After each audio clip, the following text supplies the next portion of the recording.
Can you be good without God? Let's find out. Absolutely astounding. There you have it. Undeniable proof that you can be good without believing in God. But wait, the question isn't, can you be good without believing in God? The question is, can you be good without God? See, here's the problem. If there is no God, what basis remains for objective good or bad, right or wrong? If God does not exist, objective moral values do not exist. And here's why. Without some objective reference point, we have no way of saying that something is really up or down. God's nature provides an objective reference point for moral values. It's the standard against which all actions and decisions are measured. But if there's no God, there's no objective reference point. All we're left with is one person's viewpoint, which is no more valid than anyone else's viewpoint. This kind of morality is subjective, not objective. It's like a preference for strawberry ice cream. The preference is in the subject, not the object. So it doesn't apply to other people. In the same way, subjective morality applies only to the subject. It's not valid or binding for anyone else. So, in a world without God, there can be no evil and no good, nothing but blind, pitiless indifference. God has expressed His moral nature to us as commands. These provide the basis for moral duties. For example, God's essential attribute of love is expressed in His command to love your neighbor as yourself. This command provides a foundation upon which we can affirm the objective goodness of generosity, self-sacrifice, and equality. And we can condemn as objectively evil greed, abuse, and discrimination. This raises a problem.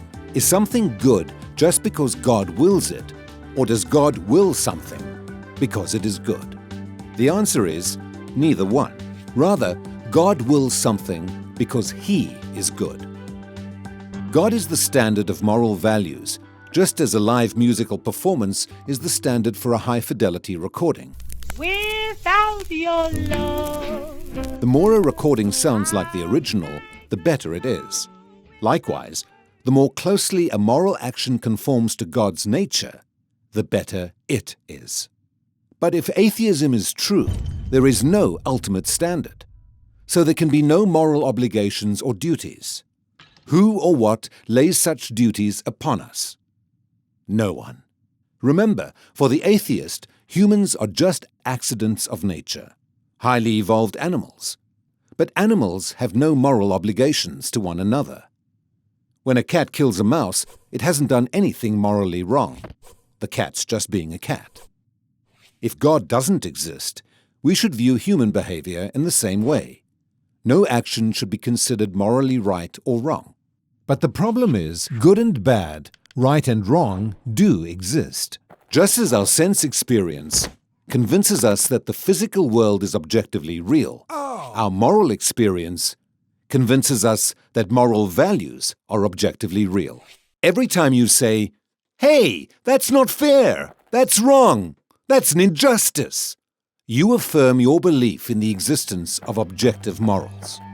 We're well aware that child abuse, racial discrimination, and terrorism are wrong for everybody, always. Is this just a personal preference or opinion? No.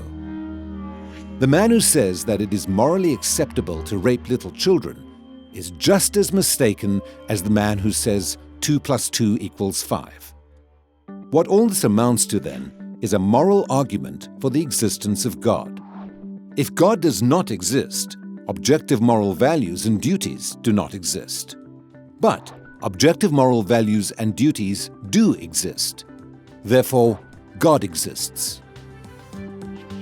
Atheism fails to provide a foundation for the moral reality every one of us experiences every day.